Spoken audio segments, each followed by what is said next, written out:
जम्मू कश्मीर के कुलगाम में सुरक्षा बल को बड़ी कामयाबी हाथ लगी है। सुरक्षा बल ने मुठभेड़ में 2 आतंकियों को मार गिराया। सुरक्षा बल को इलाके में 2 आतंकियों के छिपे होने की खबर मिली थी। इससे एक दिन पहले पुलवामा में भी एक आतंकी को सुरक्षा बल ने ढेर किया था और पिछले 3 दिनों में सुरक्षा बल ने 4 आतंकियों को मार गिराया है।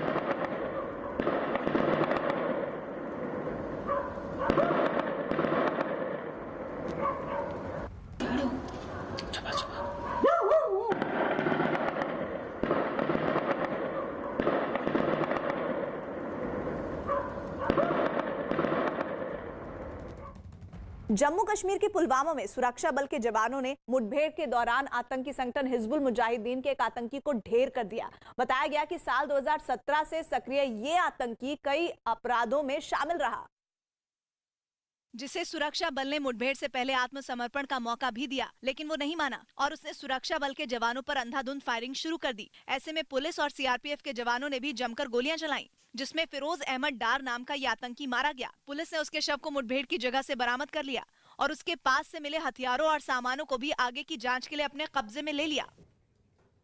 उत्तर प्रदेश के जौनपुर से डरा देने वाली तस्वीरें सामने आई। वहां मकान बनाने के विवाद के बाद दबंगों ने एक आदमी के घर में आग लगा दी और फिर उसके साथ मारपीट भी की, जिसका वीडियो वायरल हो जाने के बाद पुलिस ने आरोपियों के खिलाफ केस दर्ज कर लिया।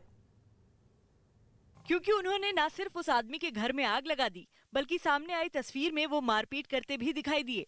इस दौरान बदमाशों ने एक बुजुर्ग को पीटने के बाद उन्हें जमीन पर गिरा दिया।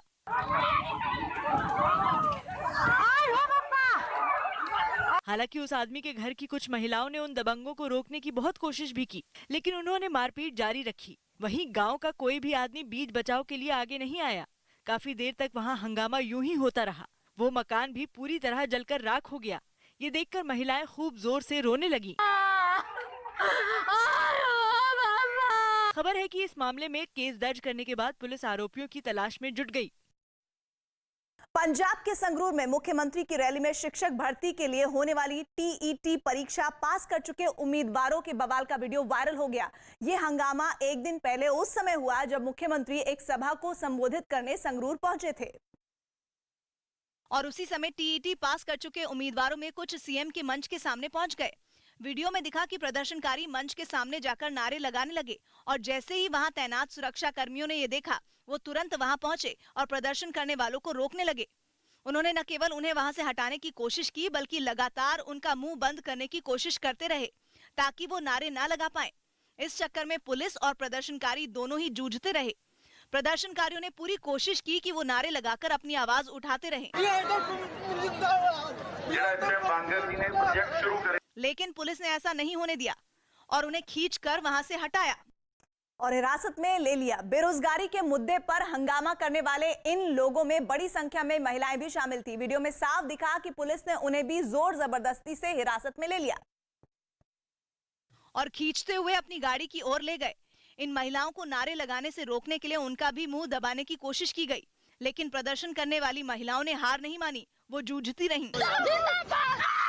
नतीजा ये हुआ कि पुलिस को उन्हें अपनी गाड़ी तक ले जाने में पसीने छूट गए। उसे उन महिलाओं को धक्का देकर गाड़ी में बिठाना पड़ा, लेकिन वो महिलाएं तब तक नारे लगाती रहीं जब तक पुलिस की गाड़ी उन्हें लेकर चली नहीं गई। कुछ के साथ तो पुलिस की धक्का मुक्की तक हो गई। उन्हें अपनी गाड़ी तक ले जाने में पुलिस वालों को जमीन आसमान एक करना पड़ा, क्योंकि वो आसानी से गाड़ी में नहीं बैठी। उन्हें देखकर ऐसा लगा मानो मारपीट करने पर उतारू हों। इस सारे हंगामे के बीच मुख्यमंत्री की सभा खत्म हुई और दिखा कि एक और पुलिस वाले प्रदर्शनकारियों को हिरासत में ले रहे थे और दूसरी ओर सीएम का हेलीकॉप्टर हवा में उड़ रहा था। सिंघू बॉर्डर से गाड़ियों का आना जाना शुरू हो गया। दिल्ली का सिंघू बॉर्डर 1 साल से भी ज्यादा वक्त के बाद गाड़ियों के लिए खोल दिया गया। 11 दिसंबर को किसानों के जाने के बाद वहां की सफाई का काम किया जा रहा था। हम लोग अभी आने जाने में बहुत दिक्कत हो रही थी, अब खुल गया, कोई दिक्कत नहीं है। यूपी के चित्रकूट में हिंदू एकता महाकुंभ के नाम से एक कार्यक्रम का आयोजन किया गया। इसमें देश भर से आए कई संतों ने हिस्सा लिया। कार्यक्रम में आरएसएस प्रमुख मोहन भागवत भी शामिल हुए। उन्होंने सभी को हिंदू धर्म न छोड़ने और हिंदू धर्म संस्कृति की रक्षा के लिए काम करने का संकल्प दिलवाया। मैं प्रतिज्ञा करता हूं कि किसी भी हिंदू भाई को हिंदू धर्म से विमुख नहीं होने दूंगा। यूनेस्को ने पश्चिम बंगाल की दुर्गा पूजा को अपनी इंटेंजिबल हेरिटेज लिस्ट यानी अमूर्त सांस्कृतिक विरासत की सूची में शामिल कर लिया। दिल्ली के रोहिणी इलाके में कई टुकड़ों में बटा एक शव बरामद किया गया। एशियन हॉकी चैंपियनशिप में भारत ने बांग्लादेश को 9-0 से हरा दिया। यूपी के मुजफ्फरनगर में आरएलडी के पोस्टर में राकेश टिकैत की तस्वीर पर विवाद होते ही उन्हें हटा लिया गया। इस पोस्टर में एक तरफ जयंत चौधरी और दूसरी तरफ अखिलेश यादव की तस्वीर दिखी। पोस्टर लगवाने वाले आरएलडी कार्यकर्ताओं ने इसके पीछे आंदोलन में सक्रिय रहना बताया। तो किसान आंदोलन में हम सक्रिय रहे हैं और उनकी पीड़ा हम जानते हैं, उनकी खुशी भी जानते हैं, तो खुशी के तौर पर वो पोस्टर लगाए गए हैं, तो समर्थन किस बात का। लेकिन राकेश टिकैत ने इस पर आपत्ति जताई। हमारी बगैर मर्जी के कोई पोस्टर हमारा ना लगाए। हमने कहा कि जिसने पोस्टर लगाया उन पोस्टरों को उतार दे। जिसके बाद वो पोस्टर हटा लिया गया। राकेश टिकैत के जो होर्डिंग लगे हैं उन्हें हटा दिया गया है। हम उसी जगह पर मौजूद हैं। हरियाणा के पलवल से हैरान करने वाली तस्वीरें सामने आई। वहां मामूली विवाद के बाद एक सीएनजी पंप पर कुछ बदमाशों ने एक लड़के को बुरी तरह पीट दिया। बताया गया कि अपनी गाड़ी में सीएनजी पहले भरवाने को लेकर ये विवाद शुरू हुआ, जिस पर उन बदमाशों को इतना गुस्सा आ गया कि उन्होंने मिलकर उस लड़के की पिटाई कर दी। वहां से सामने आई तस्वीर में वो उस पर लात और मुक्के बरसाते दिखाई दिए। इतना ही नहीं, उनमें कुछ बदमाशों ने उसे डंडों और वहां रखी डस्टबिन से भी बुरी तरह पीटा, जिससे वो लड़का बेहोश होकर वहीं जमीन पर गिर गया। इस दौरान कोई भी उसे बचाने के लिए आगे नहीं आया। सीएनजी पंप पर मौजूद कर्मचारी भी पीछे हट गए और तमाशबीन बने रहे। बाद में उस लड़के को गंभीर हालत में अस्पताल में भर्ती कराया गया। इस मारपीट की जानकारी मिलते ही पुलिस मामले की जांच में जुट गई। 3-4 लोग हैं इस गाड़ी के अंदर, उन्होंने मारपीट की थी, जिसकी सीसीटीवी फुटेज भी है। बताया गया कि वो बदमाश उस लड़के की जेब में रखे रुपए और उसके गले से सोने की चेन भी लेकर फरार हो गए। राजस्थान के बांसवाड़ा से एक हैरान करने वाला वीडियो सामने आया है। वहां प्रदेश के मंत्री महेंद्रजीत सिंह मालविया के बेटे की शादी में हर्ष फायरिंग हुई, जिस पर राज्य का सियासी पारा चढ़ गया। क्योंकि मंत्री के बेटे की शादी में आए कुछ लोगों ने अपनी खुशी जताने के लिए राइफल से हवाई फायरिंग की। जिस वक्त ये हर्ष फायरिंग हुई, आसपास कई लोग खड़े थे, लेकिन इस बात से बेपरवाह 2 लोगों ने एक के बाद एक हवा में 2 बार गोलियां चलाईं। इस हर्ष फायरिंग से पहले शादी समारोह में कुछ लोग हाथों में राइफल लेकर डांस करते दिखाई दिए। बताया गया कि हाथों में राइफल लेकर डांस का ये सिलसिला वहां काफी देर तक चला।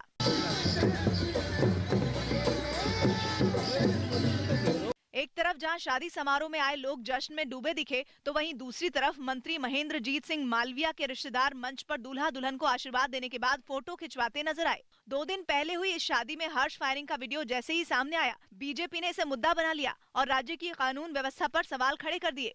जिनकी जिम्मेदारी है कानून व्यवस्था को बनाए रखे, वही कानून को अपने हाथों में लेते हैं और उसकी धज्जियां उड़ाते हैं। मंत्री महेंद्रजीत सिंह मालविया के बेटे चंद्रवीर सिंह की शादी पूर्व मंत्री धन सिंह रावत की बेटी हर्षिता के साथ हुई, जो कि बीजेपी से हैं। दक्षिण अमेरिकी देश पेरू की राजधानी लीमा में कोरोना की चपेट में आकर अस्पताल में भर्ती हुए कुछ बच्चों को क्रिसमस के त्योहार से पहले ही तोहफे दे दिए गए। बताया गया कि कोरोना के हल्के लक्षण दिखने के बाद 126 बच्चों को उनके मां बाप के साथ उस अस्पताल में भर्ती कराया गया था, जिसके बाद सामाजिक संगठनों से जुड़े कुछ लोग उन बच्चों से मिलने सांता क्लॉज के लिबास में उस अस्पताल में पहुंचे।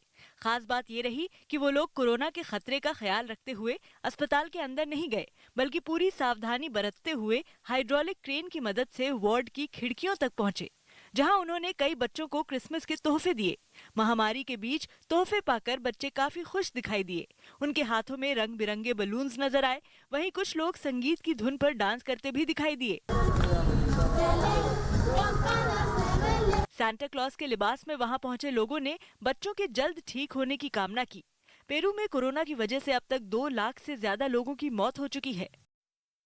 किसान नेता राकेश टिकैत ने गाजीपुर बॉर्डर खाली कर दिया और वो अपने गांव लौट गए। केंद्र सरकार की ओर से तीनों कृषि सुधार कानून वापस लेने के बाद से ही किसानों के जत्थे लौटने शुरू हो गए थे। और इसी कड़ी में जब किसान नेता राकेश टिकैत अपने घर के लिए गाजीपुर बॉर्डर से रवाना हुए, तो उनके समर्थकों ने जमकर जश्न मनाया। किसी ने राकेश टिकैत पर फूल बरसाए, तो किसी ने आतिशबाजी कर अपनी खुशी जताई। समर्थकों का जोश देख राकेश टिकैत भी खुद को रोक नहीं पाए और उन्होंने कार से बाहर निकलकर अपने समर्थकों का हाथ जोड़कर अभिवादन किया। टिकैत का काफिला जैसे जैसे आगे बढ़ा, रास्ते में खड़े उनके समर्थक हाथों में फूलों की माला लेकर उनका स्वागत करते दिखे। किसान नेता राकेश टिकैत का काफिला अब गाजीपुर बॉर्डर से आगे बढ़ रहा है। आप देख सकते हैं किसान नेता एक गाड़ी में है और यहाँ पर उनके ऊपर फूल बरसा रहे हैं। वहीं दूसरी तरफ आपको दूर तक ट्रैफिक नजर आएगा। गाजीपुर बॉर्डर से जब टिकैत का काफिला आगे बढ़ा तो पुलिस की ओर से उस रास्ते पर कुछ देर के लिए ट्रैफिक रोक दिया गया ताकि किसान नेता के काफिले में शामिल गाड़ियां बिना किसी रुकावट के आगे बढ़ सके। लेकिन इससे पहले गाजीपुर बॉर्डर भी किसानों ने वहां पर भी खूब जश्न मनाया और एक दूसरे का हाथ पकड़कर इन लोगों ने वहां डांस किया, जबकि कुछ लोग हाथों में तिरंगा लेकर अपनी घर वापसी का जश्न मनाते दिखाई दिए।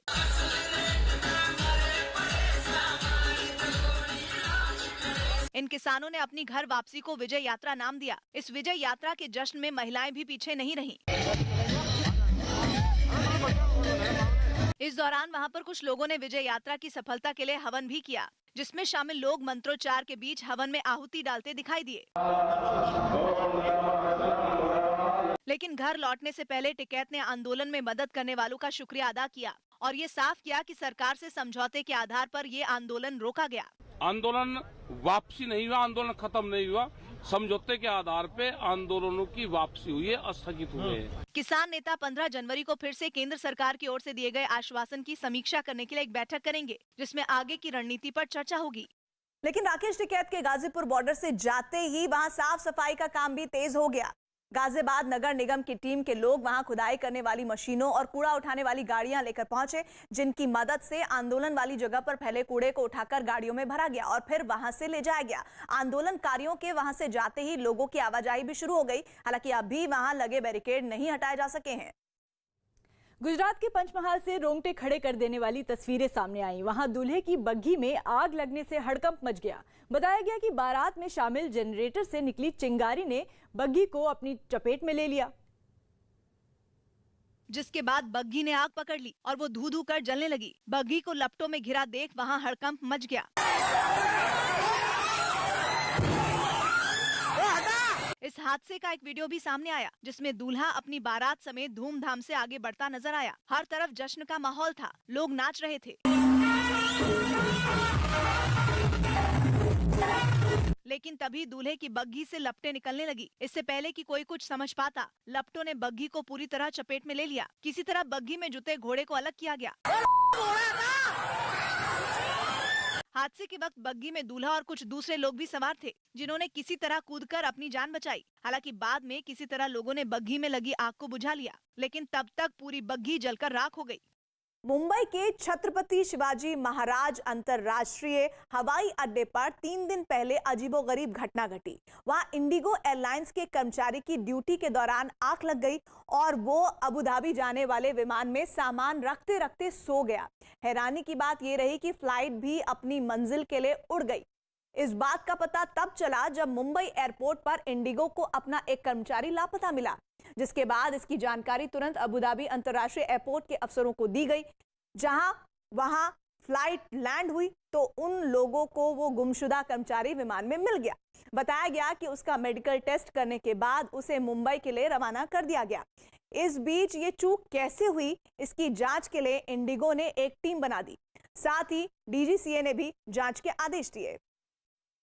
आर्यन खान को हर हफ्ते एनसीबी दफ्तर में हाजिरी नहीं लगानी होगी। बॉम्बे हाई कोर्ट से आर्यन खान को बड़ी राहत मिली।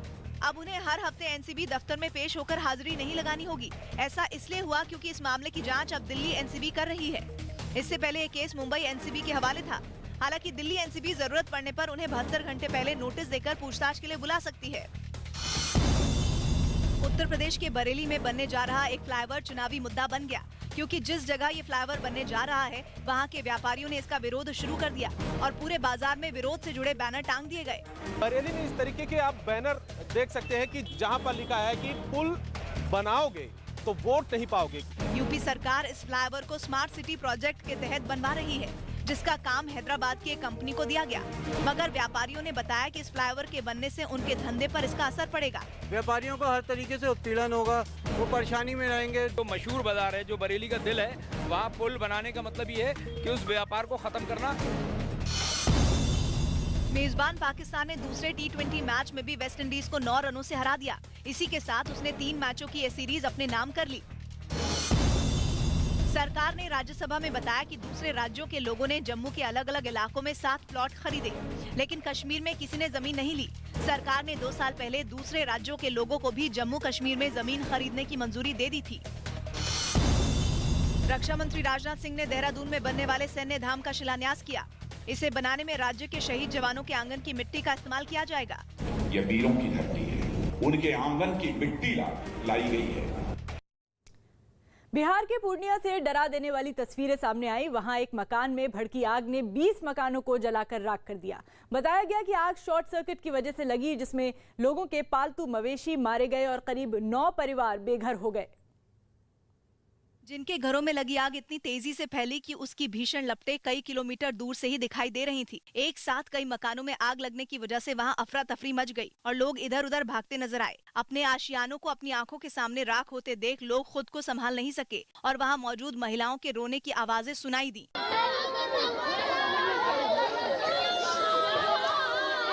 अपने मकान को बचाने के लिए लोग बाल्टियों से आग पर पानी डालते नजर आए, जबकि इसी बीच कुछ लोग अपना कुछ सामान बचाकर निकालते दिखे। बताया गया कि आग बुझाने के लिए फायर ब्रिगेड की 3 गाड़ियों को मशक्कत करनी पड़ी। आग पर काबू पाया गया, लेकिन तब तक सब कुछ जलकर राख हो चुका था। जिन मकानों में आग लगी थी वो पूरी तरह बर्बाद हो गए। सुबह होने पर लोग अपने नुकसान का जायजा लेते नजर आए। बर्बादी के बीच लोगों का टूटा फूटा और आधा जला हुआ सामान जमीन पर बिखरा नजर आया।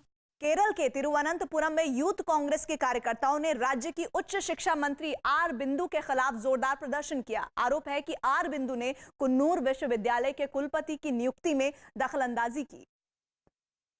जिनके इस्तीफे की मांग को लेकर यूथ कांग्रेस के कार्यकर्ताओं ने मंत्री आर बिंदु के आवास का घेराव करने की कोशिश की, लेकिन वहां पहले से तैनात पुलिस ने इन प्रदर्शनकारियों को आगे बढ़ने से रोक दिया, जिससे यूथ कांग्रेस के लोग उग्र हो गए और उन्होंने बैरिकेडिंग तोड़ने की कोशिश की। जब पुलिस वालों ने इसे रोकने की कोशिश की तो कुछ लोग पुलिस वालों से ही उलझ गए। फिर तो वहां हंगामा ही खड़ा हो गया और पुलिस ने इन लोगों पर काबू पाने के लिए वाटर कैनन का इस्तेमाल किया।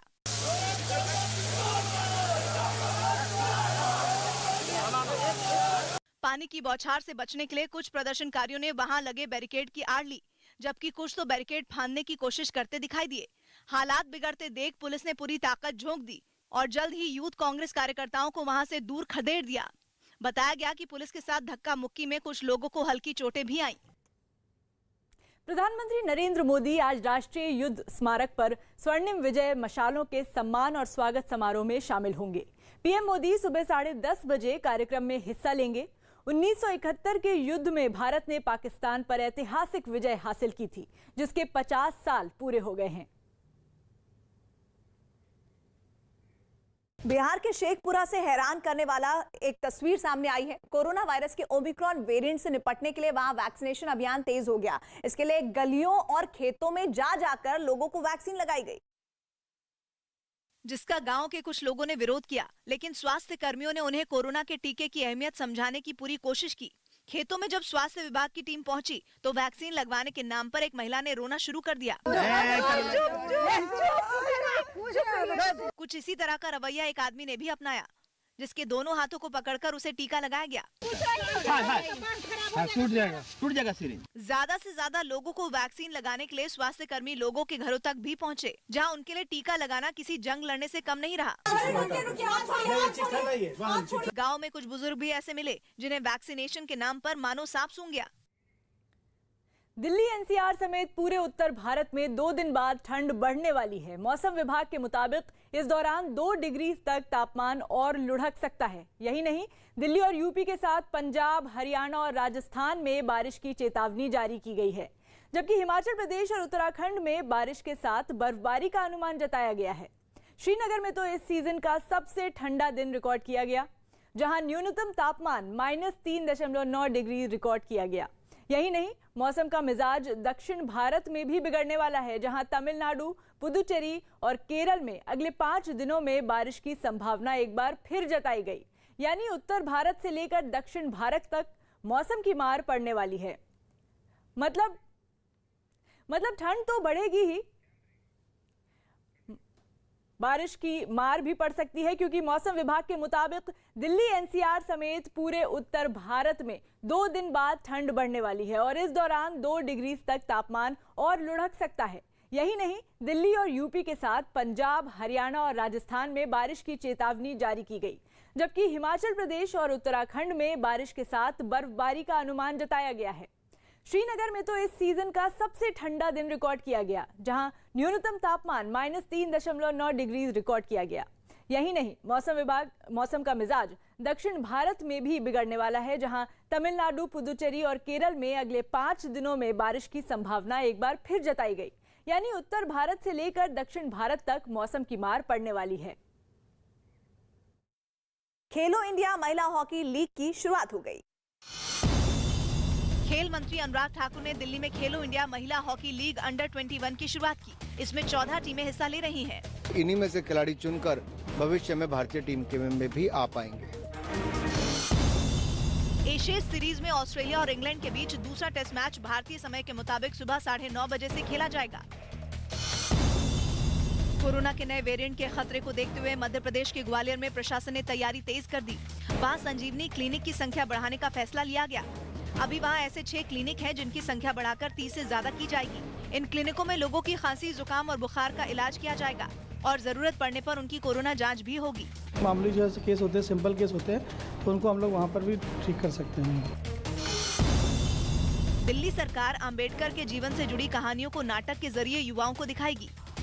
इसी से जुड़ा एक theme song deputy CM Manish Sisodia ने लॉन्च किया। 5 जनवरी को दिल्ली के जवाहरलाल नेहरू स्टेडियम में इसी नाटक के कई शो होंगे।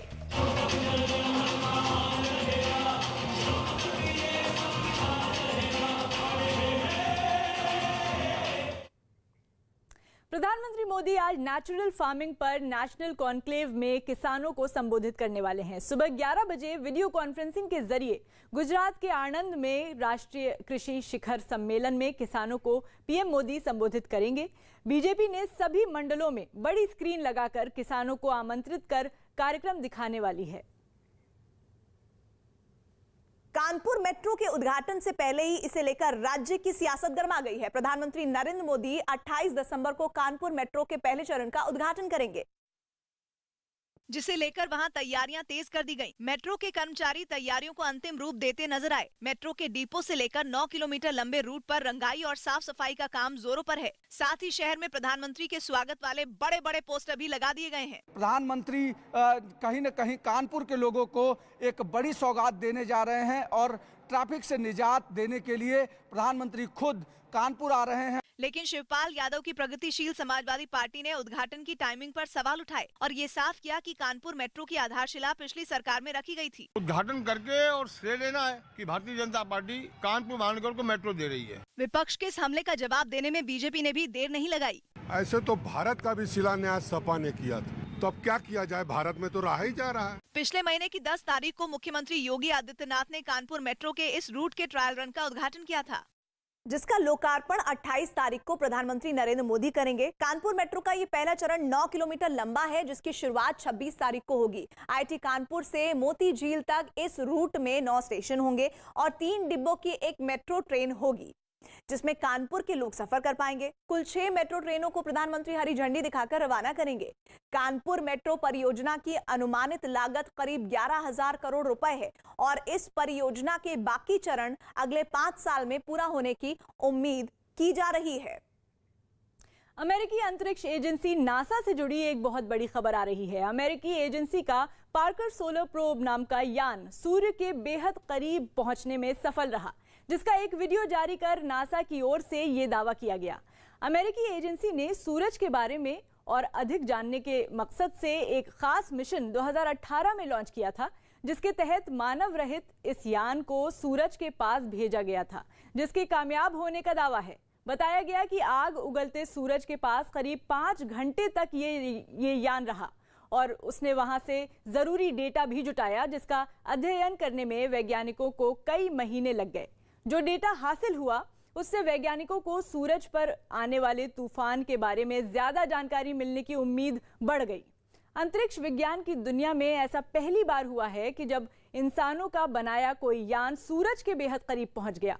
नासा की योजना 2025 तक इस मिशन के तहत और नजदीक पहुंचने की है, जिसकी मदद से सूरज से निकलने वाली किरणों और सौर तूफान पर रिसर्च करने में आसानी होगी। ये प्रोब ने अपने अपने इतिहास रच दिया है। वर्तमान में वो 90 लाख किलोमीटर की दूरी पर अंदर चला गया, यानी सूर्य के बारे में और ज्यादा जानकारी जुटाई जा सकेगी, क्योंकि अमेरिकी एजेंसी का पार्कर सोलर प्रोब नाम का यान उसके बेहद करीब पहुंचने में सफल रहा, जिसका एक वीडियो जारी कर नासा की ओर से ये दावा किया गया। अमेरिकी एजेंसी ने सूर्य के बारे में और अधिक जानने के मकसद से एक खास मिशन 2018 में लॉन्च किया था, जिसके तहत मानव रहित इस यान को सूरज के पास भेजा गया था, जो उसके करीब पहुंचने में कामयाब रहा। बताया गया कि आग उगलते सूरज के पास करीब 5 घंटे तक ये यान रहा और वहां से जरूरी डेटा जुटाने में सफलता हासिल की, जिसका अध्ययन करने में वैज्ञानिकों को कई महीने लग गए। जो डेटा हासिल हुआ उससे वैज्ञानिकों को सूरज पर आने वाले तूफान के बारे में और अधिक जानकारी मिलने की उम्मीद बढ़ गई। अंतरिक्ष विज्ञान की दुनिया में ऐसा पहली बार है जब इंसानों का बनाया कोई यान सूरज के करीब पहुंचा हो। नासा की योजना 2025 तक इस मिशन के तहत सूरज के और नजदीक पहुंचने की है, जिसकी मदद से सूरज से निकलने वाली किरणों और सौर तूफान पर रिसर्च करने में आसानी होगी। सूखे से जूझ रहे अमेरिका के कैलिफोर्निया राज्य में एक ताकतवर तूफान ने इतनी धुआंधार बारिश कर दी कि अब वहां बाढ़ का खतरा पैदा हो गया। इससे पहले तक कैलिफोर्निया जंगलों की भयानक आग में जल रहा था। उन जख्मों पर बारिश ने मरहम तो लगा दिया, लेकिन साथ ही पानी और कीचड़ के सैलाब का साइड इफेक्ट भी देखने को मिला, जिसकी सामने आई तस्वीरों में कुदरत के कहर का ट्रेलर देखने को भी मिल गया। वहां एक कार उफनती लॉस एंजलिस नदी के बिल्कुल बीचों बीच फंसी नजर आई। वो तो शुक्र रहा कि उसे नदी पर बने ब्रिज के एक पिलर का सहारा मिल गया। कैलिफोर्निया में मौसम ने मिजाज ऐसा बदला कि कुछ वक्त पहले जिस जगह पर आग की लपटों का कब्जा था, वहां पानी की धारा बहती दिखी। मटमैले पानी का सैलाब हर तरफ धमा चौकड़ी करता नजर आया। सड़कों का तो उसने कचूमर निकाल कर रख दिया, लेकिन संकट से निपटने के लिए प्रशासन की तैयारी भी पुख्ता दिखी। पानी रिहायशी इलाकों में न घुस सके, इसलिए कंक्रीट के बैरियर सड़क किनारे रख दिए गए। बारिश के पानी के साथ कीचड़ और मलबे का जो ढेर आया, उसे साफ करने के लिए मशीनें भी लगी नजर आई और लोग भी। लेकिन दिक्कत सिर्फ एक नहीं है। कैलिफोर्निया में तूफान की वजह से पहाड़ों से पत्थर भी सरक कर सड़क पर आ गए, जिन्होंने गाड़ियों के लिए मुसीबत खड़ी कर दी। अब हालात ये है कि वहाँ सैकड़ों लोगों को अपने घर खाली करने का नोटिस जारी कर दिया गया है। ये तूफान आगे बढ़ भी जाए तो भी कैलिफोर्निया से संकट के काले बादल छटने वाले नहीं, क्योंकि आशंका है कि इसके ठीक बाद इसी हफ्ते एक दूसरा तूफान वहां आने वाला है। अपनी कप्तानी जाने के मुद्दे पर विराट कोहली ने पहली बार चुप्पी तोड़ी और इस मुद्दे पर हर सवाल का जवाब दिया। इस दौरान उन्होंने बीसीसीआई पर निशाना साधा कि वनडे की कप्तानी से हटाने के फैसले के बारे में उनको महज 1.5 घंटे पहले पता चला और विराट के मुताबिक इस बात की जानकारी उनको चयनकर्ताओं से मिली, ना कि बीसीसीआई से। विराट कोहली ने यह भी दावा किया कि जब उन्होंने T20 की कप्तानी छोड़ी थी तो सबसे पहले बीसीसीआई को बताया था, लेकिन साथ ही तब से ये भी साफ किया था कि वो वनडे और टेस्ट में कप्तान रहना चाहते हैं, जब तक कि चयनकर्ताओं को ऐसा ना लगे कि उनको कप्तानी छोड़ देनी चाहिए। एक सवाल के जवाब में विराट ने ये भी बताया कि 2023 के वर्ल्ड कप तक वो वनडे के कप्तान बने रहना चाहते थे। There was no prior communication with me at all since I announced the T20 captaincy decision up till the 8th of December, where, as I said, I got a call 1.5 hours before the selection meeting, and the chief selector discussed with me the test team, to which we both agreed. And before ending the call, I was told that the 5 selectors have decided that I will not be the ODI captain, to which I replied, okay, fine. इससे पहले BCCI अध्यक्ष सौरव गांगुली ने news 18 को दिए interview में बताया कि उन्होंने खुद विराट कोहली से T20 की कप्तानी नहीं छोड़ने की गुजारिश की थी, लेकिन वो नहीं माने और इसलिए बोर्ड को T20 के साथ वनडे टीम की कप्तानी से भी उन्हें हटाना पड़ा। I personally requested him not to give up T20 captaincy, but obviously he felt the workload, and that's what it is. So they wanted one white ball captain, and that's why this decision. A good team does not have too many leaders. Right. You know, so I think that's probably the reason. निकाय चुनाव से पहले महाराष्ट्र सरकार को supreme court से झटका लगा, क्योंकि अदालत ने साफ कर दिया कि निकाय चुनाव में ओबीसी समुदाय को आरक्षण नहीं मिलेगा। पिछड़े होने का आंकड़ा नहीं होने की वजह से सुप्रीम कोर्ट ने इस पर रोक लगा दी, यानी सरकार को बिना ओबीसी आरक्षण के ही निकाय चुनाव कराना होगा। अदालत ने आदेश दिया कि जो 27% सीट ओबीसी समुदाय के लिए रखी गई थी, उस पर चुनाव के लिए चुनाव आयोग तारीख का ऐलान करे और इस समुदाय के लिए जो सीटें आरक्षित थीं, उनको जनरल कैटेगरी में माना जाए, यानी इन 27% सीटों पर कोई आरक्षण लागू नहीं होगा, जबकि बाकी के 73% सीटों पर पहले की अधिसूचना के मुताबिक चुनाव कराए जा सकते हैं। हालांकि सभी सीटों के नतीजों का ऐलान एक साथ होगा। महाराष्ट्र सरकार ने एक अध्यादेश के जरिए निकाय चुनाव में 27% ओबीसी आरक्षण दिया था, लेकिन इसके लिए कोई आंकड़ा नहीं दिया गया, इसीलिए सुप्रीम कोर्ट ने सरकार के उस फैसले को रद्द कर दिया। फिल्म अटैक का टीजर जारी हो गया। जॉन अब्राहम और जैकलिन फर्नांडिस की फिल्म अटैक का टीजर जारी कर दिया गया। ये फिल्म 28 जनवरी को रिलीज होगी।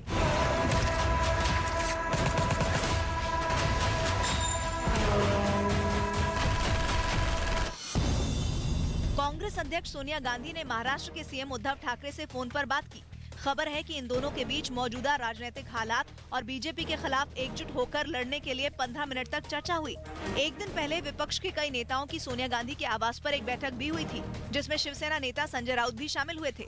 हमको एक साथ काम करना है, एक साथ आगे जाना है।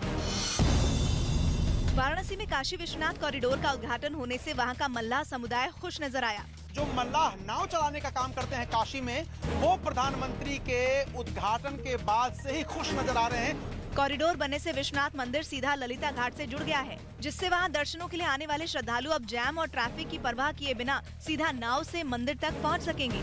इससे गंगा में नाव चलाने वाले नाविकों को अपनी कमाई बढ़ने की उम्मीद है। जो भी हमें कल से बिजनेस मिल रही है, काफी पर्यटक आ रहे हैं, इससे हम लोगों को काफी ज्यादा लाभ मिलने वाला है।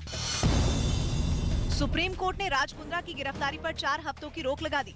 उन पर अश्लील फिल्म बनाने के आरोपों से जुड़े एक और मामले में गिरफ्तारी की तलवार लटक रही थी। साथ ही कोर्ट ने इस मामले में महाराष्ट्र सरकार को नोटिस भेजकर जवाब भी मांगा। नोटिस इश्यू किया स्टेट ऑफ महाराष्ट्र को और 4 वीक का प्रोटेक्शन ग्रांट किया।